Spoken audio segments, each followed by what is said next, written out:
మన ప్రభువును, రక్షకుడైన యేసుక్రీస్తు నామంలో మీ అందరికీ నా హృదయపూర్వక వందనాలు.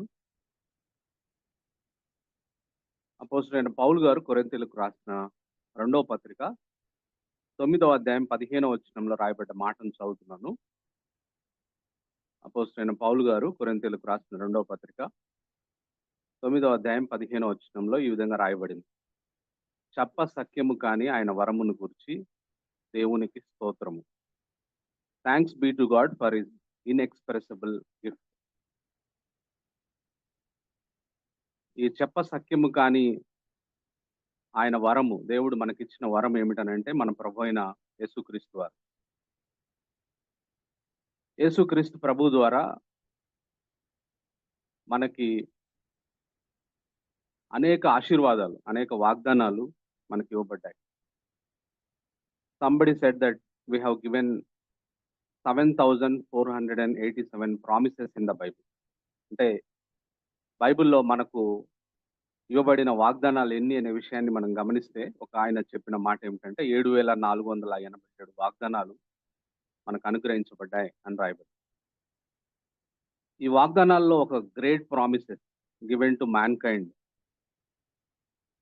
ఏమిటనంటే, అంటే ఈ వాగ్దానాలన్నిట్లో ఒక గొప్ప వాగ్దానం. అన్నీ చాలా గొప్ప వాగ్దానాలే. ఆ గొప్ప వాగ్దానంలో ఒక గొప్ప వాగ్దానం ఏమిటనంటే, Jesus came into this world as a prince of peace. యేసుక్రీస్తు ప్రభువారు ఈ లోకంలోనికి సమాధానకర్తయగు అధిపతిగా ఈ లోకానికి వచ్చాడు అనే విషయం బైబిల్ మనకి సెలవిస్తుందనే విషయాన్ని నేను మీకు జ్ఞాపకం చేస్తాను. ఈ విషయాన్ని గురించి ఈరోజు మనం ధ్యానం చేయాలని నేను ఆశపడతా ఉన్నాను. Jesus the Prince of Peace. మన చర్చ్ పేరు కూడా Peace and Joy fellowship Church కదా. అందులోని మొట్టమొదటి పదమే మరి చాలా థాట్‌ఫుల్‌గా మరి దేవుడు మనకిచ్చిన ఆలోచన, ఆయన సేవకుడికి ఇచ్చిన ఆలోచన ఏమిటనంటే peace and Joy fellowship church. ఈ రోజుల్లో ఈ పీస్ అనే మాట మనం చూస్తే సమాధానం తెలుగులో పీస్. ఈరోజు ఈ ప్రపంచంలో ఒక రేర్ కమాడిటీ అయిపోయిందనే విషయాన్ని నేను మీకు జ్ఞాపకం చేస్తాను. There is no peace inside of people. ప్రజల హృదయాల్లో సమాధానం లేదు. అందుకే ప్రజలు ఊరుకూరికనే చిన్న చిన్న విషయాలకే కోప్పడతా ఉంటారు. మనుషుల్ని మనం గమనిస్తా ఉంటే. స్మాల్ థింగ్స్‌కి ఇరిటేట్ అవుతా ఉంటారు. టీవీలో కరోనా లాంటి న్యూస్ చూడగానే పానిక్ అయిపోతారు. తీవ్రమైన స్ట్రెస్‌కి గురవుతా ఉన్నారు ప్రజలు ఈరోజు. Today in this world anxiety levels are at all times high అనే విషయాన్ని నేను మీకు జ్ఞాపకం చేస్తున్నా. సమాజంలో మనుషుల పరిస్థితి మనం గమనిస్తే ఆల్ టైమ్ హై మరి యాంగ్జైటీ లెవెల్స్‌లో ప్రజలున్నారు అనే విషయాన్ని సందర్భంగా నేను మీకు జ్ఞాపకం చేస్తున్నాను.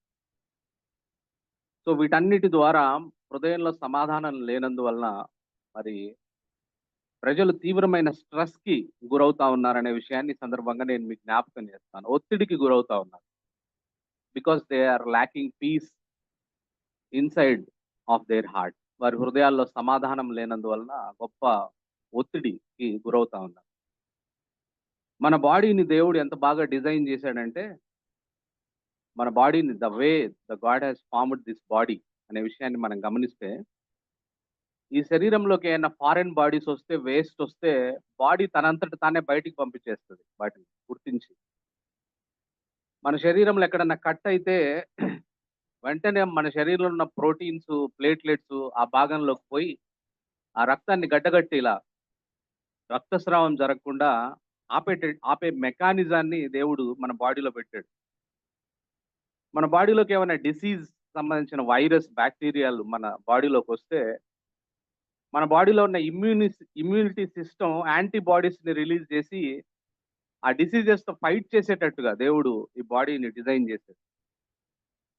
అటువంటి మనకి, అటువంటి శరీరాలతో ఉన్న మనకి ఒక గ్రేటెస్ట్ ఎనిమీ ఏంటి ఈ లోకంలో అనే విషయాన్ని మనం గమనిస్తే, stress is the greatest enemy. Anxiety, ఆందోళన, స్ట్రెస్ ఇది మన శరీరానికి చాలా హాని చేస్తుంది. ఈ స్ట్రెస్ మన శరీరంలో ఉన్న ఇమ్యూనిటీ సిస్టాన్ని దెబ్బతీస్తుంది. అందువల్ల శరీరము మరి వెంటనే మరి అది తాను చేయవలసిన పనులు చేయకుండా మానేస్తుంది. ఈ స్ట్రెస్ వలన మరి ఎటువంటి ప్రాబ్లమ్స్ వస్తాయంటే, ఈ స్ట్రెస్ వల్లనే మజిల్ ఏక్స్ వస్తాయి. అంటే కండరాల నొప్పులొస్తాయి. బీపీ పెరుగుతుంది. హార్ట్ ప్రాబ్లమ్స్ వస్తాయి. హెడ్‌ఏక్స్ వస్తాయి. మైగ్రేన్ వస్తుంది. రాత్రిపూట నిద్ర పట్టదు స్ట్రెస్ ఉంటే. పేషెన్స్ ఉండదు మనిషిలో. డిప్రెషన్, యాంగ్జైటీ వస్తాయి. కొన్ని రకాల క్యాన్సర్స్ వస్తాయి. బాడీ ఇమ్యూనిటీ పవర్ తగ్గిపోతుంది. All these because of stress అనే విషయాన్ని ఈ సందర్భంగా నేను మీకు జ్ఞాపకం చేస్తాను. This is because of lack of inner peace in human bodies అనే విషయాన్ని ఈ సందర్భంగా నేను మీకు జ్ఞాపకం చేస్తాను. ఇన్నర్ పీస్ లేకుండా మనిషి బ్రతుకుతా ఉన్నాడు ఈ రోజుల్లో. Not only this, there is no peace in relationship. సంబంధ బాంధవ్యాల్లో కూడా సమాధానం లేదు ఈ రోజుల్లో. భార్యాభర్తల మధ్య పీస్ లేదు. తల్లిదండ్రులు పిల్లల మధ్య పీస్ లేదు. బంధుమిత్రుల మధ్య పీస్ లేదు. రిలిజియన్స్ మధ్యలో పీస్ లేదు. కంట్రీకి మధ్యలో కూడా పీస్ లేదు అనే విషయాన్ని ఈ సందర్భంగా నేను మీకు జ్ఞాపకం చేస్తాను. ఈ ప్రపంచంలో దేశానికి మధ్య పీస్ కోసం అనేక పీస్ ఒప్పందాలు జరిగాయి. కానీ దురదృష్టవశాత్తు ఈ పీస్ ట్రీట్స్ అన్నీ ఉల్లంఘించబడ్డాయి. అన్నీ మరి ఆహ్, ఫెయిల్ అయిపోయాయి అనే విషయాన్ని ఈ సందర్భంగా నేను మీకు జ్ఞాపకం చేస్తాను. అంటే మనుషులకు ఇన్నర్ పీస్ లేదు. మనుషులకు రిలేషనల్ పీస్ లేదు అనే విషయాన్ని ఈ సందర్భంగా నేను మీకు జ్ఞాపకం చేస్తాను. ఈ మనుషులకి ఇన్నర్ పీస్ ఇవ్వడానికి ఈ ప్రపంచంలో అనేకమైనవొచ్చాయి. For example recreations, entertainments, cinemas, shopping malls, yoga, liquor, drugs, friendships, relationship ఇవన్నీ మనిషి మరి పీస్ కోసం ఇవన్నీ మరి వచ్చినాయి గానీ, ఇవన్నీ మనుషులకు మొమెంటరీ పీస్, టెంపరవరీ పీస్‌ని మాత్రమే అందిస్తా ఉన్నాయి. ఇవ్వగలుగుతున్నాయి కానీ, పర్మనెంట్ పీస్‌ని ఇవన్నీ ఇవ్వలేకపోతున్నాయి అనే విషయాన్ని ఈ సందర్భంగా నేను మీకు జ్ఞాపకం చేస్తాను. అందువల్ల ఈ ప్రపంచంలో ప్రజలు పీస్ కోసం తపిస్తా ఉన్నారు. తపించి ఆ పీస్ పొందుకోలేక చచ్చిపోయిన తర్వాత ఆర్ఐపీ అని పెడతా ఉన్నారు. రెస్ట్ ఇన్ పీస్ అని. కదా! అంటే పీస్ బతికుండగా పొందుకోవట్లేదు గానీ, చనిపోయిన తర్వాత రెస్ట్ ఇన్ పీస్ అని చెప్పి ఫోటో పెట్టి రెస్ట్ ఇన్ పీస్ అని పెడతా ఉన్నారు అనే విషయాన్ని ఈ సందర్భంగా నేను మీకు జ్ఞాపకం చేస్తాను. ఈ ఇన్నర్ పీస్ లేక, రిలేషనల్ పీస్ లేక సతమతమవుతున్న ప్రజలకి క్రిస్మస్ సీజన్ ఇచ్చే ఒక గుడ్ న్యూస్ ఏమిటనంటే 2024 సంవత్సరాల క్రితం lord Jesus Born in this world to give piece to mankind. 2024 సంవత్సరాల క్రితం ఈ క్రిస్మస్ సీజన్‌లో ఈ సమాధానం లేక సతమతమైపోతున్న ప్రజలకి సమాధానం ఇవ్వడానికి యేసుక్రీస్తు ప్రభువారు ఈ భూమి మీద మానవుడిగా పుట్టాడనే విషయాన్ని ఈ సందర్భంగా నేను మీకు జ్ఞాపకం చేస్తాను. లూకా సువార్త 2వ అధ్యాయంలో ఈ విషయం మనకు రాయబడింది. నేను చదువుతున్నాను గమనించండి. లూకా సువార్త 2వ అధ్యాయం 14వ వచనం. సర్వోన్నతమైన స్థలములలో దేవునికి మహిమయు, ఆయనకిష్టులైన మనుషులకు భూమి మీద సమాధానమును కలుగునుగాక అని దేవుని స్తోత్రము చేయుచుండెను అనే మాట రాయబడింది. కదా! ఈ అంత మాత్రమే కాదు. యేసు ప్రభువారు ఈ లోకంలో పుట్టడానికి 700 సంవత్సరాల పూర్వమే ప్రొఫెట్ ఐజయా యెషయా గ్రంథం 9వ అధ్యాయం 6వ వచనంలో ఈ విధంగా రాశాడు. ఆ విషయాన్ని చదువుతున్నాను గమనించండి. యెషయా గ్రంథం 9వ అధ్యాయం 6వ వచనంలో రాయబడ్డ మాటను నేను చదువుతున్నాను.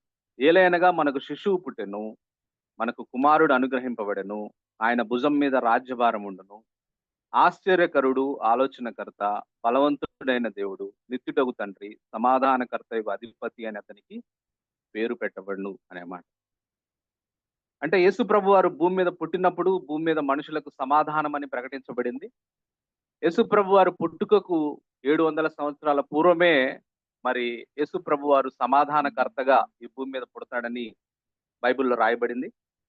అంత మాత్రమే కాదు, యేసు ప్రభువారు తాను సిలువకు అప్పగింపబడబోయే రాత్రి అప్పర్ రూమ్‌లో తన శిష్యులతో సమావేశమై కలవరపడుతున్న, ఆందోళన చెందుతున్న, నిరుత్సాహంలో ఉన్న తన శిష్యులను ఉద్దేశించి వారికి ఇలా వాగ్దానం చేశాడు. చూడండి యోహాను సువార్త 14వ అధ్యాయం 27వ వచనంలో యేసు ప్రభువారు ఆ రాత్రి అప్పగించబడబోతుండగా మరుసటి రోజున శిలువ మీదకి ఎక్కబోతుండగా ఆయన తన కలవరపడుతున్న తన శిష్యులతో మాట్లాడుతూ ఆయన వారికి ఇచ్చిన వాగ్దానం. యేసు ప్రభు వారు స్వయంగా తన శిష్యులకు ఇచ్చిన వాగ్దానం. అంటే మన అందరికి ఇచ్చిన వాగ్దానం. యోహాను సువార్త 14 అధ్యాయం 27 వచనంలో, శాంతి మీకు అనుగ్రహించి వెళ్ళుచున్నాను, నా శాంతినే మీకు అనుగ్రహించుచున్నాను. లోకమిచ్చునట్టుగా నేను మీకు అనుగ్రహించుటలేదు. మీ హృదయమును కలవరపడనీయకుడి, వెరవనీయకుడి అని అన్నాడు అనే విషయాన్ని ఈ సందర్భంగా నేను మీకు జ్ఞాపకం చేస్తాను కదా. అసలు మనిషిలో శాంతి లేకపోవడానికి కారణం ఏమిటనంటే, దేవునికి మనిషికి మధ్య శాంతి లేదు ఫస్ట్. అంటే దేవునికి మనిషికి మధ్యలో పాపం వచ్చినందువల్ల వారిద్దరికి వైరం వచ్చింది. దేవునితో మనం వైరంలో ఉన్నందువలన, విరోధం వల్ల మనము హృదయంలో మనిషికి శాంతి లేకుండా ఈ భూమి మీద పుడుతున్నాడనే విషయాన్ని, సమాధానం లేకుండా ఈ భూమి మీద పుడుతున్నాడనే విషయాన్ని నేను మీకు జ్ఞాపకం చేస్తాను. యెషయా గ్రంథం 48 అధ్యాయం 22 వచనం, యెషయా గ్రంథం 57:21లో రాయబడ్డ మాట ఏమిటంటే, దుష్టులకు నెమ్మది ఉండదని యెహోవా సెలవిచ్చుచున్నాడు అని రాయబడింది. అంటే because of sin in our lives, మన జీవితాల్లో పాపం వలన, ఈ పాపము దేవునితో మనకు సంబంధం లేకుండా మధ్యలో వైరం క్రియేట్ చేసినందువల్ల మనలో సమాధానం లేదు అనే విషయాన్ని ఈ సందర్భంగా నేను మీకు జ్ఞాపకం చేస్తాను. అందువల్ల యేసుక్రీస్తు ప్రభువారు ఈ లోకానికి మన మధ్యలో, దేవునికి మనకు మధ్యలో ఉన్న వైరాన్ని ఎత్తివేయడానికి, ఆ పాపాన్ని ఎత్తివేయడానికి, ఆ వైరాన్ని ఎత్తివేస్తే, పాపం ఎత్తివేస్తే మనం కోల్పోయిన సమాధానం మనం పొందుకుంటాం కాబట్టి, ఆయన యేసుక్రీస్తు ప్రభువారు ఈ లోకానికి వచ్చి మన కొరకు కల్వరి శిలువలో చనిపోయి, ఆయన చేసిన పని ఏమిటనంటే, దేవునికి మనకు మధ్య సమాధానాన్ని కలుగజేసినాడు ఫస్ట్. ఆ పాపం అనే వైరాన్ని ఎత్తివేశాడు అనే విషయాన్ని నేను మీకు జ్ఞాపకం చేస్తాను. అపోస్తలుడైన పౌలు కొరింథీయులకు రాసిన 2వ పత్రిక 5 అధ్యాయం 18 వచనం ఈ విషయాన్ని తెలియజేస్తాను.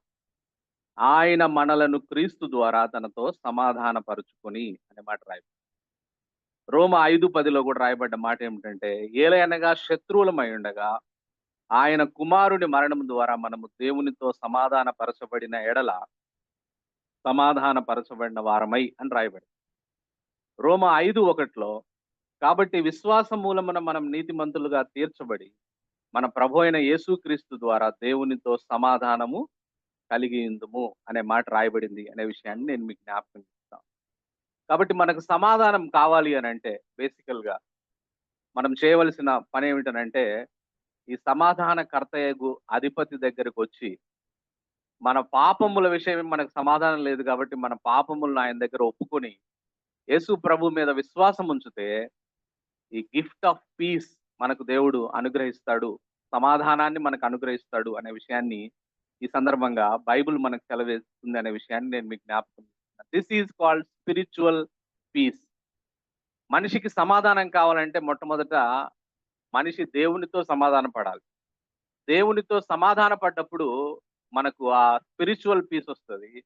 స్పిరిచువల్ పీస్ మనకు వస్తే అప్పుడు మనకి ఇన్నర్ పీస్ వస్తుంది. ఇన్నర్ పీస్ మనకు వస్తే రిలేషనల్ పీస్ మనకు ఆటోమేటిక్ గా వస్తుంది అనే విషయాన్ని ఈ సందర్భంగా బైబిల్ మనకు సెలవిస్తుందనే మాట నేను మీకు జ్ఞాపకం చేస్తాను.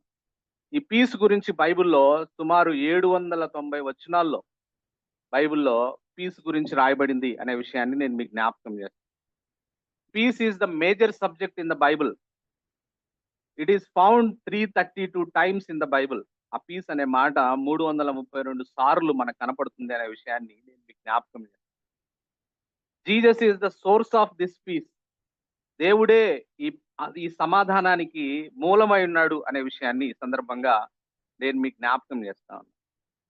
యేసు ప్రభు వారు విషయాన్ని మనం గమనిస్తే, Jesus exhibited tremendous peace while he was on earth. యేసు ప్రభు వారు ఈ లోకంలో ఉన్నప్పుడు ఎంతో సమాధానంగా జీవించాడు అనే విషయాన్ని నేను మీకు జ్ఞాపకం చేస్తాను. ఆయన 33.5 సంవత్సరాల జీవితంలో, 3.5 సంవత్సరాల పరిచర్యలో యేసు ప్రభు వారు ఎప్పుడు చింతపడ్డట్టుగా మనం చూడలే. He never depressed, never got irritated, never underwent stress. Even people criticised him, spat on him, taken away his clothes, nailed him to the cross, but he doesn't lose his peace అనే విషయాన్ని నేను మీకు జ్ఞాపకం చేస్తాను.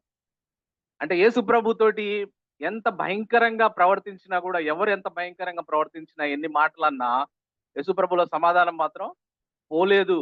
యేసు ప్రభులో ఆ గొప్ప సమాధానం కనపడింది అనే విషయాన్ని ఈ సందర్భంగా నేను మీకు జ్ఞాపకం చేస్తాను. హిస్టరీ ఆఫ్ మ్యాన్ కైండ్ మనం పరిశీలిస్తే, Jesus is the most calm, peaceful, unruffled అంటే కలత చెందని ప్రశాంతమైన personality ever lived on this earth అనే విషయాన్ని నేను మీకు జ్ఞాపకం చేస్తాను. యేసు ప్రభు వారు most calm person on this earth, peaceful person on this earth, unruffled personality ever lived on this earth అనే విషయాన్ని ఈ సందర్భంగా నేను మీకు జ్ఞాపకం చేస్తాను. ఆయన చెప్తున్న మాట ఏమిటనంటే, ఆయన శిష్యులతో చెప్పిన మాట, ఈ సమాధానం, ఏ సమాధానం అయితే నేను కలిగి ఉన్నానో, because I am the source of this peace, I am giving this peace to you as a promise. ఈ సమాధానాన్ని నేను మీకు వాగ్దానంగా అనుగ్రహిస్తున్నానని చెప్పి ఆయన నమ్మిన బిడ్డలకు, ఆయన తన రిలేషన్షిప్స్ ఉన్న బిడ్డలకి మరి ఆయన ఈ వాగ్దానాన్ని ఇస్తున్నాడు అనే విషయాన్ని నేను మీకు జ్ఞాపకం చేస్తాను. ఈ పీస్ అనే మాటకి ఓల్డ్ డెఫినేషన్ ఏంటంటే, ఈ ప్రపంచం ఇచ్చే డెఫినేషన్ ఏంటంటే టు బి వితౌట్ ట్రబుల్ అంటారు. పీస్ గురించి మీరు డెఫినేషన్ చెప్పండి అని ఈ ప్రపంచాన్ని అడిగితే ఏమంటారంటే, ఇబ్బందులు లేకుండా జీవించడం పీస్ అంటే. To be free from conflict, సంఘర్షణ లేకుండా జీవించడం. ఆబ్సెన్స్ ఆఫ్ హాస్టిలిటీ, విరోధం లేకుండా జీవించడం అని ఈ లోకం చెప్తుంది. అయితే పీస్ అనే మాటకు బైబిల్ చెప్పే సమాధానం ఏమిటి అని అంటే, ఓల్డ్ టెస్టిమెంట్ లో పీస్ అనే మాట హీబ్రూలో షాలోమ్ అనే మాట నుంచి పీస్ అని తర్జుమా చేయబడింది. ఓల్డ్ టెస్టిమెంట్ లో హీబ్రూలో షాలోమ్ అంటే మీనింగ్ ఏంటంటే కంటెంట్మెంట్, కంప్లీట్నెస్, బ్లెస్సింగ్స్ అన్నమాట కదా, సంతృప్తి కదా, సంపూర్ణత, ఆశీర్వాదం, షాలోమ్ అంటే అర్థం అనే విషయాన్ని నేను మీకు జ్ఞాపకం చేస్తాను. న్యూ టెస్టిమెంట్ లో ఐరినే అనే గ్రీకు పదం న్యూ టెస్టిమెంట్ లో వాడారు పీస్ కి. దీని డెఫినేషన్ ఏంటంటే tranquil state of the soul, a soul at rest, a satisfied soul, సంతృప్తి చెందిన ఆత్మ, ఒక ప్రశాంతతతో కూడిన ఆత్మను కలిగి ఉండడమే మరి పీస్ అంటే అనే విషయాన్ని నేను మీకు జ్ఞాపకం చేస్తాను. అంటే యేసు ప్రభు మనకు ఆఫర్ చేసే ఈ పీస్ ఏంటంటే, it is not absence of trouble, it is a peace in the midst of trouble కదా. ఈ లోకం చెప్పినట్టుగా యేసు ప్రభు చెప్పట్లా. ఈ లోకం ఏమో absence of trouble is peace అంటది. యేసు ప్రభు అంటాడు, నేను ఇచ్చే ఈ సమాధానం నీ హృదయంలో, ఈ ప్రశాంతత నీ హృదయంలో ఉంటే, నీ చుట్టూ ఎన్ని సమస్యలు ఉన్నా సరే, నీ చుట్టూ ఎంత హాస్టిలిటీ ఉన్నా సరే, నీ చుట్టూ ఎంత కాన్ఫ్లిక్ట్ ఉన్నా సరే, you will enjoy this peace, inner peace. హృదయాంతరాలలో నుంచి ఈ సమాధానాన్ని నువ్వు పొందుకుంటావు అని యేసు ప్రభు చెప్తా ఉన్నాడు అనే విషయాన్ని ఈ సందర్భంగా నేను మీకు జ్ఞాపకం చేస్తాను. Once we receive this peace from Lord Jesus Christ, యేసు ప్రభు ద్వారా ఈ సమాధానాన్ని మనం పొందుకుంటే, any person on this earth or any circumstances can take away this peace from us. ఏ పరిస్థితి కూడా, ఏ మనిషి కూడా ఈ సమాధానాన్ని మనలోంచి తీసివేయలేనంత గొప్ప ఇన్నర్ పీస్ ని మనం ఎంజాయ్ చేస్తాం అనే విషయాన్ని ఈ సందర్భంగా నేను మీకు జ్ఞాపకం చేస్తాను. This is the promise given to the people who put their faith in Jesus Christ కదా. ఇది మనకి ఇచ్చిన గొప్ప వాగ్దానము యేసు ప్రభువారు అనే సంగతిని ఈ సందర్భంగా నేను మీకు జ్ఞాపకం చేస్తాను. అయితే ఈ ప్రామిస్ ని మనం క్లెయిమ్ చేయాలి, ఈ ప్రామిస్ ని మనం పొందుకోవాలి, ఈ ప్రామిస్ ని మనము ఎటువంటి ఇంటరప్షన్స్ లేకుండా సమృద్ధిగా మనం అనుభవించాలంటే మన వైపు నుంచి మనం చేయవలసిన కొన్ని పనులు ఉన్నాయి. అదేంటి వాగ్దానం అన్నారు కదా, వాగ్దానం అంటే వచ్చేసేయాలి కదా అని అంటే, ఫర్ ఎగ్జాంపుల్ బ్యాంకులో మనకు ఒక ₹1,00,00,000 డబ్బులు ఉన్నాయనుకుందాం. అనుకుంటే మనము చెక్ రాసో లేకపోతే బ్యాంకుకి వెళ్ళో ఆ డబ్బులు మనం తీసుకోవాలి. తీసుకున్నప్పుడే మన చేతుల్లోకి వస్తాయి కదా. అదేవిధంగా ఒక కప్ బోర్డ్ లో మనకు కావాల్సిన వెసిల్స్ అన్ని ఉన్నాయి, మనవే, అవి మనకి ఇవ్వబడినాయి గిఫ్ట్స్. మనం వెళ్ళి ఆ కప్ బోర్డ్ లో ఉన్న ఆ కప్స్ ని మనం తీసుకోవాలి. తీసుకున్నప్పుడే మనము దాన్ని వాడుకోగలం. ఆ విధంగా మనము అన్ఇంటరప్టెడ్ పీస్ ని క్రైస్తవులంగా, యేసు ప్రభు యొక్క ఆ గిఫ్ట్ ని పొందుకున్న వారంగా, ఒక అన్ఇంటరప్టెడ్ పీస్ ని, ఒక కంప్లీట్ పీస్ ని మన జీవితాల్లో మనం అనుభవించాలంటే మనం ఏం చేయాలి, మనం చేయవలసిన పనులు ఏంటో వాగ్దానం ఉంది. వాగ్దానం మన కోసమే, ఒక ఇన్నర్ పీస్ మనలో ఉంది. అయితే మనం చేయవలసిన 3 విషయాలు ఏమిటో బైబిల్ మనకు స్పష్టంగా తెలియజేస్తాం. వాట్ వీ షుడ్ డూ, ఆ గిఫ్ట్ ని మనం తీసుకొని మనం ఎంజాయ్ చేయాలంటే, ఆ గిఫ్ట్ ని మనం అన్ఇంటరప్టెడ్ గా దాన్ని మనం మన హృదయాలు అనుభవించాలంటే మనం ఏం చేయాలి అనే విషయాన్ని బైబిల్లో ఒక 3 చోట్ల బైబిల్లో ప్రస్తావించబడింది. ఆ 3 విషయాలని మనం జ్ఞాపకం చేసుకుందాం ఈ ఉదయకాలం. మొట్టమొదటిది మనం చూసినట్లయితే యెషయా గ్రంథం 26వ అధ్యాయం 3వ వచనంలో రాయబడ్డ మాట. యెషయా గ్రంథం 26వ అధ్యాయం 3వ వచనంలో రాయబడ్డ మాట నేను చదువుతున్నాను. ఎవని మనస్సు నీ మీద ఆనుకొనునో వానిని నీవు పూర్ణ శాంతి గలవానిగా కాపాడుదు. ఏలయనగా అతడు నీ యందు విశ్వాసం ఉంచి ఉన్నాడు అనే మాట. అంటే మన జీవితాల్లో మనకు దేవుడిచ్చే ఈ ఫుల్నెస్ ఆఫ్ పీస్ ని మనము ఎటువంటి అబ్స్ట్రక్షన్స్ లేకుండా ఎంజాయ్ చేయాలంటే మనకు దేవుని మీద ఫెయిత్ ఉండాలి, విశ్వాసం ఉండాలి అనే విషయాన్ని నేను మీకు జ్ఞాపకం చేస్తున్నాను. ఈ పీస్ ని ఎంజాయ్ చేయడానికి దేవుడు ప్రతిరోజు నాకు సహాయం చేస్తాడనే బలమైన విశ్వాసాన్ని మనము మన జీవితాల్లో కలిగి ఉన్నప్పుడు అన్ఇంటరప్టెడ్ పీస్ ని మనము మన జీవితాల్లో ఎంజాయ్ చేస్తామనే విషయాన్ని ఈ సందర్భంగా నేను మీకు జ్ఞాపకం చేస్తాను. ఉదాహరణకి మత్తయి సువార్త 11వ అధ్యాయం. మత్తయి సువార్త 11వ అధ్యాయంలో రాయబడ్డ మాటలు నేను చదువుతున్నాను చూడండి. మత్తయి సువార్త 11వ అధ్యాయం 28 నుంచి. ప్రయాసపడి భారం మోసుకొనుచున్న సమస్త జనులారా నా యొద్దకు రండి, నేను మీకు విశ్రాంతి కలుగజేతును. నేను సాత్వికుడను దీన మనస్సు గలవాడను గనుక మీ మీద నా కాడి ఎత్తుకొని నా యొద్ద నేర్చుకున్నాడు. అప్పుడు మీ ప్రాణములకు విశ్రాంతి దొరుకును. ఏలయనగా నా కాడి సులువుగాను నా భారము తేలికగాను కదా. I will give you rest కదా. దేవుడు అంటా ఉన్నాడు, peace and rest for your soul, not your body కదా. సోల్ పీస్, సోల్ రెస్ట్ అంటే ఏమిటనంటే it's about peace and rest for our mind. ఇక్కడ యేసుప్రభు వారు ప్రామిస్ చేస్తుంది ఏమిటంటే మన బాడీకి రెస్ట్ కాదు. ఆయన మనకు చెప్తున్న మాట ఏమిటంటే నీ మైండ్ కి నేను రెస్ట్ ఇస్తా. It is important than physical body అనే విషయాన్ని. ఈ rest and peace for mind అంటే ఏమిటనంటే mind has to be free from anxiety, tension, guilt and fear నుంచి నేను నిన్ను ఫ్రీ చేస్తాను అని అంటా ఉన్నాను యేసుప్రభు వారు. ఎలా వస్తుంది ఆ ఆ విడుదల వస్తుంది మనకి అనే విషయాన్ని, యాంగ్జైటీ నుంచి, టెన్షన్ నుంచి, మైండ్ గిల్ట్ నుంచి, ఫియర్ నుంచి ఫ్రీడమ్ ఎలా వస్తుందని అంటే ఇక్కడ 3 విషయాలు చెప్తా ఉన్నాడు యేసుప్రభు వారు. మత్తయి సువార్త 11వ అధ్యాయంలో మనం చదువుకున్న వాక్య భాగంలో మొట్టమొదటిది కమ్ టు జీసస్ అంటాం. సితో, ఇంగ్లీష్ లో సి అనే అక్షరంతో ప్రారంభమయ్యే విషయాన్ని మనం గమనిస్తే కమ్ టు మీ అంటున్నాడు, నా దగ్గరికి రండి. We have to go to Jesus కదా. మనం యాంగ్జైటీ, మన ఆందోళన నుంచి, మనకున్న మైండ్ కి సంబంధించిన స్ట్రెస్ నుంచి, టెన్షన్ నుంచి, గిల్ట్ నుంచి, ఫియర్ నుంచి మనం బయటపడాలంటే దేవుడు చెప్తున్న మాట అంటే కమ్ టు మీ అంటున్నాడు. మొట్టమొదట నా యొద్దకు రండి. రెండోది నా కాడి ఎత్తుకోండి అంటున్నాడు. కాడి అంటే ఏమిటంటే yoke is a yoke, the purpose of yoke is to make easier. Yoke ఎందుకు, కాడి ఎందుకు అని అంటే అది మనల్ని సులువుగా చేస్తుంది. మనం మోసే భారాలను లైటన్ చేయడానికి యోక్ కదా. అంత మాత్రమే కాదు, yoke is a symbol for partnership, భాగస్వామ్యం. యేసుప్రభు అంటా ఉన్నాడు, బాబు నువ్వు చింతపడతా ఉన్నావు, అమ్మ నువ్వు చింతపడతా ఉన్నావు, వచ్చి నా కాడిని నీ మీద ఎత్తుకో, నాతో షేర్ చేయి అంటా ఉన్నాడు. I will share your burden.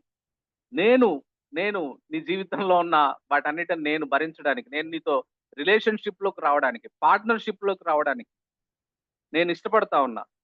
You share with me. The reason why you are burdened is you are only pulling your life. నీ జీవితాన్ని నువ్వే లాగుతా ఉన్నావు. నీ జీవితం అనే భారాన్ని నువ్వే లాగుతా ఉన్నావు. నేను నీకు హెల్ప్ చేస్తా, కాబట్టి నా కాడిని నీ మీద ఎత్తుకో, మన ఇద్దరం కలిసి నేను నీకు సహాయం చేస్తాను, నీ జీవితాన్ని ముందుకు తీసుకుపోతా ఉంటున్నాను. అంటే రెండవది, ఫస్ట్ సీఏమో దేవుడు చెప్తున్న మాట ఏమిటంటే కమ్ టు మీ అంటున్నాడు.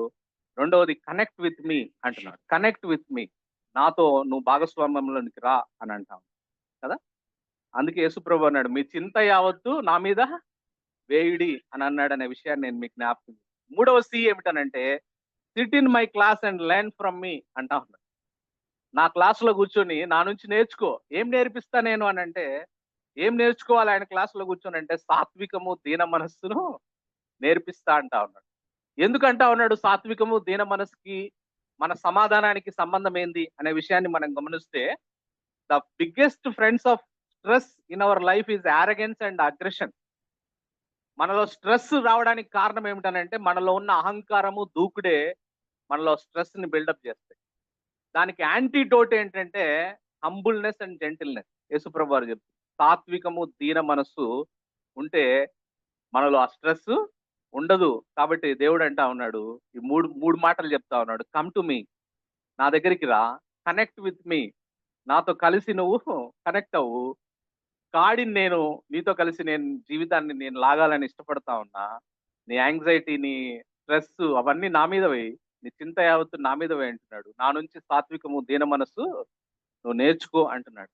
అంటే మన ఎవ్రీడే లైఫ్‌లో దేవుడు ఈ విధంగా నాకు సహాయం చేస్తాడనే విశ్వాసం మనం గనక ఉంచినట్లయితే, ఆయన వాగ్దానాలను మనం విశ్వసిస్తున్నట్లయితే, దేవుడు అంటున్నాడు అన్‌ఇంటరప్టెడ్ పీస్‌ని నువ్వు ఎంజాయ్ చేస్తావు అని చెప్తా ఉన్నాడు అనే విషయాన్ని ఈ సందర్భంగా నేను మీకు జ్ఞాపకం చేస్తాను. రెండవ సంగతి మనం చేయవలసి కాబట్టి మొట్టమొదటిది ఏమిటంటే faith. Through faith we need to come to Jesus. Through faith we need to connect with Jesus. Through faith we need to sit in the class of Jesus and learn. ఆయన నుంచి జెంటిల్నెస్ ని, సాత్వికాన్ని మనం నేర్చుకోవాల్సిన అవసరత ఉంది. అప్పుడు గొప్ప సమాధానాన్ని మనం పొందుకుంటామనే విషయాన్ని నేను మీకు జ్ఞాపకం.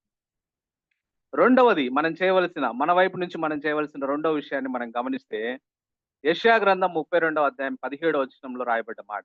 యెషయా గ్రంథం 32వ అధ్యాయం 17వ వచనం. నీతి సమాధానము కలుగజేయును, నీతి వలన నిత్యమును నిమ్మలము నిబ్బరము కలుగును అనే మాట కదా. నీతి సమాధానాన్ని కలుగజేస్తుంది అని బైబిల్లో రాయబడింది. కీర్తన 85:10లో రాయబడ్డ మాట మనం చూస్తే నీతి సమాధానములు ఒకదానికొకటి ముద్దు పెట్టుకున్నవి అనే మాట రాయబడింది. అనగా మనము నీతివంతమైన జీవితాన్ని జీవిస్తే నిరాటంకమైన సమాధానాన్ని మనం మన జీవితాల్లో పొందుకుంటాం అనే విషయాన్ని నేను మీకు జ్ఞాపకం చేస్తాను. ఈ విషయాన్ని గురించి ఆలోచిస్తున్నప్పుడు నాకు వెంటనే సామెతలు 28:1 గుర్తొచ్చింది. నీతిమంతులు సింహం వలె ధైర్యంగా ఉందురు, దుష్టుడు ఎవడూ తరమకుండానే పారిపోతాడు అనే మాట కదా. అంటే నీతి మనలో సమాధానాన్ని పుట్టిస్తుంది అనే విషయాన్ని బైబిల్ మనకు సెలవిస్తుంది అనే మాట నేను మీకు జ్ఞాపకం చేస్తాను. మనం నీతిగా ఎంత నీతిగా జీవిస్తే అంత దేవుని సమాధానాన్ని మనం అన్‌ఇంటరప్టెడ్ గా ఎంజాయ్ చేస్తాం. ఫుల్నెస్ ఆఫ్ పీస్ ని మన జీవితాల్లో ఎంజాయ్ చేస్తాం అనే విషయాన్ని నేను మీకు జ్ఞాపకం చేస్తాను. సాధారణంగా మనిషి యొక్క వర్రీస్ ఎలా ఉంటాయంటే, మనిషికి ఉండే వర్రీస్ దేంట్లో సమాధానాన్ని కోల్పోతాడు. సాధారణంగా మత్తయి సువార్తలో కొండ మీద ప్రసంగంలో యేసు ప్రభు వారు చెప్పింది ఏంటంటే, మన కన్సర్న్ ఏంటి, జనరల్ గా హ్యూమన్ కన్సర్న్ ఏంటంటే food, water, clothes, worry about tomorrow కదా. మీరు ఏమి తిందుమా అని ఆలోచిస్తా ఉన్నారు, ఏమి ధరించుకుందామా అని ఆలోచిస్తున్నారు, ఏమి త్రాగుదుమా అని చింతపడతా ఉన్నారు, రేపటి గురించి చింతపడతా ఉన్నారు అని అంటాడు కదా. అదే అందుకే మత్తయి సువార్త 6వ అధ్యాయం 34వ వచనంలో రేపటిని గూర్చి చింతపడకుడి కదా, రేపటి దినము దాని సంగతులను గురించి చింతించును, ఏనాటి కీడు ఆనాటికి చాలు. 6:31లో కాబట్టి ఏమి తిందుమో, ఏమి త్రాగుదుమో, ఏమి ధరించుకుందుమో అని చింతింపకుడి అని అంటూ ఈ చింతలన్నిటి నుంచి సమాధానం కావాలంటే, యేసు ప్రభు యొక్క సమాధానం కావాలంటే ఆయన చెప్తున్న మాట మత్తయి సువార్త 6వ అధ్యాయం 33వ వచనంలో, కాబట్టి మీరు ఆయన రాజ్యమును నీతిని మొదట వెతుకుడి, అప్పుడు అవన్నీ మీకు అనుగ్రహింపబడును అంట. గొప్ప సమాధానం దేవుడు మనకు వాగ్దానం చేసినాడు. ఈ వాగ్దానం చేసిన సమాధానాన్ని మనం అనుభవించాలంటే మొట్టమొదట మనకు విశ్వాసం ఉండాలి. రెండోది మనం నీతిగా జీవించాలి. ఎంత నీతిగా మనం జీవిస్తే అటు మధ్య ఎంత ముద్దు పెట్టుకునే అంత సంబంధం ఉంది నీతి సమాధానాన్ని అనంటే, అంతగా మనలో సమాధానాన్ని మనం అనుభవిస్తాం అనే విషయాన్ని బైబిల్ మనకు సెలవిస్తాం. మూడవ సంగతిని మనం గమనించినట్లయితే ఫిలిప్పీలకు రాసిన పత్రిక 4వ అధ్యాయం 6-7 వచనాల్లో రాయబడ్డ మాట కదా. మనందరికి తెలుసు, ఫెమిలియర్ స్క్రిప్చర్ పోర్షన్. దేనిని గూర్చి ఫిలిప్పి 4:6-7 వచనాల్లో రాయబడ్డ మాట, దేనిని గూర్చి చింతపడకుడి గాని ప్రతి విషయంలోనూ ప్రార్థన విజ్ఞాపనముల చేత కృతజ్ఞతాపూర్వకంగా మీ విన్నపములు దేవునికి తెలియజేయుడి, అప్పుడు సమస్త జ్ఞానమునకు మించిన దేవుని సమాధానము యేసుక్రీస్తు వలన మీ హృదయములకు మీ తలంపులకు కావలి ఉండును కదా. Here Paul says we need to do three things whenever any calamity or stress hit our life. ఏదైనా ఒక ఇబ్బందికరమైన పరిస్థితి, కష్టతరమైన పరిస్థితి, కెలామిటీ, స్ట్రెస్ మనల్ని హిట్ చేసినప్పుడు మనం 3 సంగతులు చేయాలి అంటున్నాడు పౌలు గారు. మొట్టమొదటిది ఏమిటనంటే ప్రే అంటా ఉన్నాడు, ప్రార్థించండి అంటా ఉన్నాడు కదా. ఏదైనా క్రిటికల్ సిచ్యువేషన్ మన జీవితంలో వచ్చినప్పుడు జనరల్ గా మన రెస్పాన్స్ ఎలా ఉంటుందంటే we worry about that and we do some action on it. ఏదైనా చేయడానికి ప్రయత్నం చేస్తాం. We will pick up phone and call somebody over phone. మనం ఫోన్ తీసుకొని ఎవరికైనా షేర్ చేయడానికి ప్రయత్నం చేస్తాం. ఇవన్నీ చేస్తాం కానీ ప్రేయర్ చేయం. పాల్ అంటా ఉన్నాడు, when ever problem arrives in your life, first stop and pray అంట కదా. మనం ఫస్ట్ చేయవలసింది ఏంటంటే, ఏదైనా కెలామిటీ వచ్చినప్పుడు మనం చేయవలసింది కదా. వెల్లూరులో మాకు ట్రైనింగ్ ఇస్తున్నప్పుడు, మెడికల్ ట్రైనింగ్ ఇస్తున్నప్పుడు, ఫైర్ యాక్సిడెంట్ అయినప్పుడు ఏం చేయాలి అని చెప్పింది. ఫైర్ మనకు అంటుకుంటే వాళ్ళు చెప్తున్న విషయం ఏంటంటే 3 సంగతులు చేయాలి. ఫైర్ మనకు ఒంటికి అంటుకుంటే ఫస్ట్ స్టాప్, రెండోది డ్రాప్, మూడోది రోల్. అంటే ఫైర్ మనం అంటుకుంటే పరిగెత్తితే ఇంకా ఫైర్ ఎక్కువైపోయి గాలి యాడ్ అయిపోయి ఇంకా తగలబడిపోతాం. ఫైర్ మనకు అంటుకుంటేనే స్టాప్, ఆగిపోవాలి ఎక్కడుంటే అక్కడ. డ్రాప్, నేల మీద పడాలి. రోల్, దొరలాలి నేల మీద కదా. ఇక్కడ పౌలు గారు చెప్తున్నమాట, నీ జీవితంలో కెలామిటీ నీకు స్ట్రక్ అయితే, నీకు జీవితంలో స్ట్రెస్ నిన్ను స్ట్రక్ చేస్తే, స్టాప్, డ్రాప్, ప్రే అంటున్నాడు కదా. ఆగాలి నువ్వు అక్కడ ఉంటే అక్కడ, నువ్వు మోకాళ్ళ మీద పడాలి. And you have to pray to God. Stop, drop, pray అంటున్నాడు అనే విషయాన్ని ఈ సందర్భంగా నేను మీకు జ్ఞాపకం చేస్తాను. నా ప్రార్థన కూడా, we need to don't ask for gifts in prayer. Lord fix it, heal it, remove it అని గిఫ్ట్స్ కాదు మనం అడగాల్సింది. లార్డ్ బీ విత్ మీ కదా. We have to covet not for gift, covet for creator. ఆ సమస్యల్లో ప్రభు నాతో ఉండు, నాకు ఈ సమస్య వచ్చింది, యు బీ విత్ మీ అని మనం ప్రార్థన చేయాలి. అది మెచ్యూరిటీ లెవెల్ ఆఫ్ ప్రేయర్ అనే విషయాన్ని ఈ సందర్భంగా నేను మీకు జ్ఞాపకం చేస్తాను. రెండవది ఫస్ట్ ప్రే అంటున్నాడు, రెండవది ఏమో పిటిషన్ అంటున్నాడు కదా. ఆస్క్, మన మనవులు దేవునికి తెలియజేయాలి. మనం సాధారణంగా మన విషయాలు మనుషులతో మాట్లాడడానికి ఇష్టపడతాం కదా. మనము మన మనుషులకు మన విషయాలు చెప్తే వారు మనల్ని కేర్ చేయవలసిన అవసరం లేదు వాళ్ళకి. నాకు ఏదైనా సమస్య వస్తే నేను సీఎం రేవంత్ రెడ్డికి పిటిషన్ పెట్టొచ్చు, ఆయన నన్ను కేర్ చేయాల్సిన అవసరం లేదు. తెలంగాణలో ఉన్న 5 కోట్ల మందిలో నేను ఒక కోటిలో ఒకడిని, నన్ను కేర్ చేయాల్సిన అవసరం ఆయనకి లేదు. So he doesn't have any obligation to take my petition కదా. లేదు, నా ఫ్రెండ్, నా క్లోజ్ ఫ్రెండ్ ఉన్నాడంటే వాడి దగ్గరకు వచ్చి నాకు ఈ సమస్య వచ్చింది, నాకు పరిష్కారం చేయవా అంటే, he may not have that ability. నేను ఒక 5,000 అడిగితే ఇస్తాడేమో కానీ నా ఫ్రెండ్, నాకు ₹1,00,000 కావాల్సి వస్తే నా ఫ్రెండ్ నాకు, he might not have ability to do that. He have heart towards me, but he doesn't have the ability. అయితే వేరేస్ గాడ్, దేవుడికి ఎందుకు పిటిషన్ పెట్టమంటున్నాడంటే, ఇన్ని కోట్ల మందిలో, ఈ ప్రపంచ జనాభా 700 కోట్లు కానీ లేకుంటే 1,00,000 కోట్లు కానీ, ఇన్ని కోట్ల మందిలో God is mindful about us. మన గురించి దేవుడు కేర్ చేస్తా ఉన్నాడు. సో ఆ కేర్ చేసి ఆయనకి మన విన్నపాలు తెలియజేయాల్సిన అవసరత ఉంది. ఇంకొకటి, ఆయన he is capable of doing anything. ఆయనకు అసాధ్యమైంది ఏది లేదు. కాబట్టి పౌలు గారు అంటా ఉన్నాడు, you put your petition not to the man, but you give your petition to your heavenly father. నువ్వు పరలోకపు తండ్రికి నువ్వు నీ పిటిషన్ ఇవని చెప్తా ఉన్నాడు. మూడవది ఏమంటున్నాడంటే, ఈ ప్రేని పిటిషన్ ని అలాంగ్ విత్ థ్యాంక్స్ గివింగ్, కృతజ్ఞతాపూర్వకంగా మీ విన్నపాలు దేవునికి తెలియజేయండి అంటా ఉన్నాడు. మూడవది థ్యాంక్స్ గివింగ్ హార్ట్ తో మనం ఉండవలసిన అవసరం కదా. ఉదయం ఒక పాట నాకు వినాలనిపించింది, అర్హతే లేని నాకు కదా, అర్హతే లేని నాపై దేవుడు చూపిన ఆ ప్రేమ. ఈ ప్రపంచంలో అర్హత, మనిషికి ఈ భూమి మీద పుట్టిన మనకు అర్హత, మనం అర్హతతో సంపాదించుకుంటే ఈ భూమి మీద ఏంటంటే నరకమే. నరకం తప్ప మిగిలినవన్నీ దేవుడి గ్రేసే, మన జీవితాలు ఆయన కృపే కదా. నా భార్య నాకు దేవుడిచ్చిన కృప, నా పిల్లలు దేవుడిచ్చిన కృప, నా ఉద్యోగం దేవుడిచ్చిన కృప, నా ఆయుష్ దేవుడిచ్చిన, ఇవేవి పొందుకోవడానికి మనకు అర్హత లేదు. మన అర్హత ఏమిటంటే నరకమే. నరకం కాకుండా మన జీవితాలు ఏమొచ్చినా అది దేవుడి కృప మాత్రమే. అందుబట్టి దేవునికి ఎప్పుడు మనం కృతజ్ఞతాస్తుతులు చెల్లించబద్ధులమై ఉన్నాం అని అంట కదా. ఈ 3 చేస్తే అంట, పౌలు గారు అంటా ఉన్నాడు ఇక్కడ, ఈ 3 చేస్తే the peace will guard your heart and mind.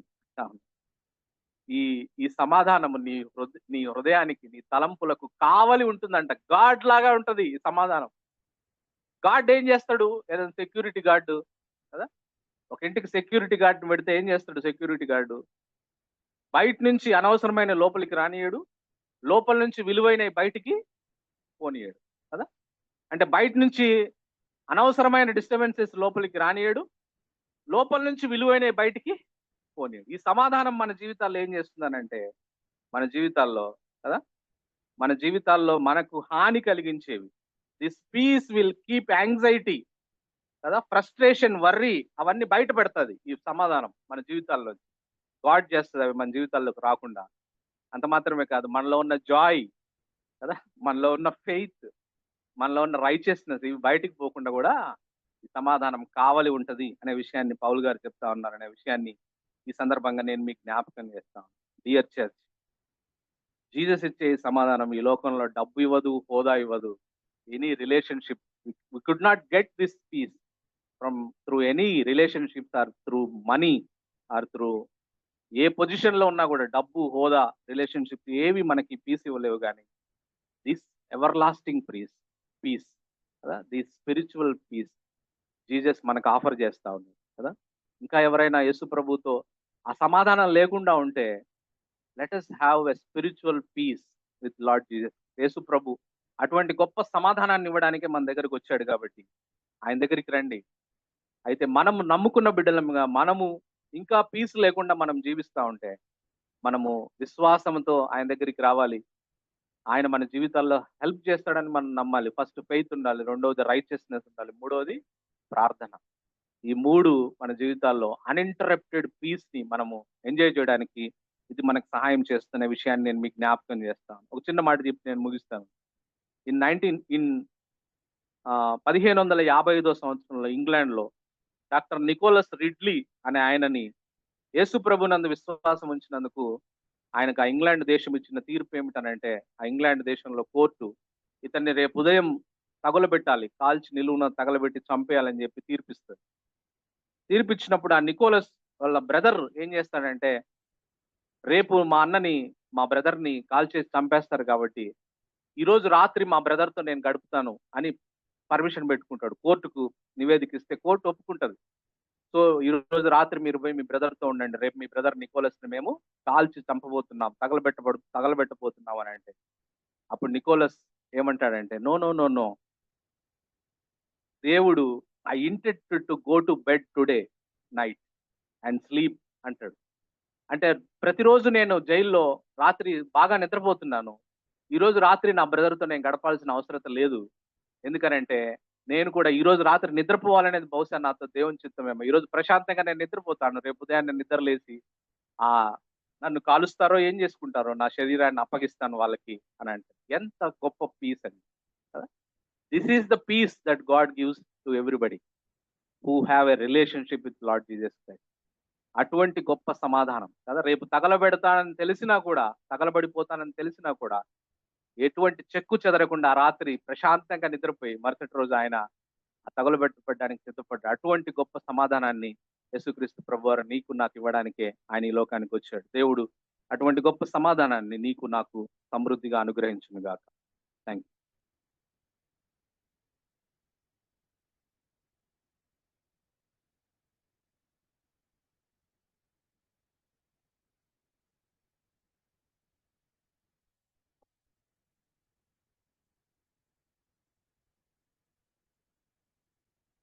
Real peace does not come with peace treaties or peacekeeping force, but peace is not the absence of conflict. So peace comes when we have the Prince of Peace ruling our heart. Peace is not based on the circumstances we are in. Peace comes based on our relationship with the Lord. In other words, peace is not what happens around you, but peace depends on who is in you.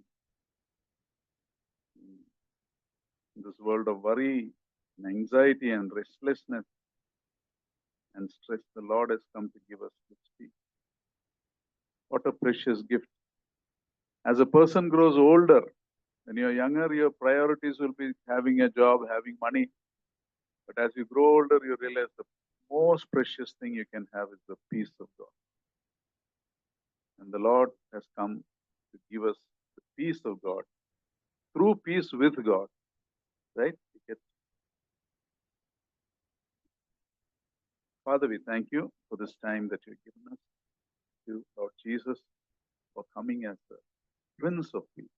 Truly, Lord, when we come to you and as we grow close to you, we realize you are the one who gives us an amazing peace. not the way the world gives, but your peace. No one else can give that peace. The peace not because of the absence of problems, but the peace that comes in spite of problems. The peace that comes from knowing that whatever we go through, we are in your hands. Nothing can happen to us outside your love for us. Nothing can happen to us what you don't allow to happen. Everything that happens to us, you give us the power to overcome. You have kept us as more than conquerors. So even as we look forward to this new year, maybe have this confidence. In a world going from bad to worse, maybe reflect your love, your light to the peace that is seen in us. We thank you, we praise you. Accept this prayer, for we offer this in the sweet and exalted of our Lord and our Savior, Jesus. Now may the love of God the Father, the grace of our Lord Jesus Christ, sweet fellowship of the Holy Spirit, God, be with us now and forevermore. Thank you. God bless you.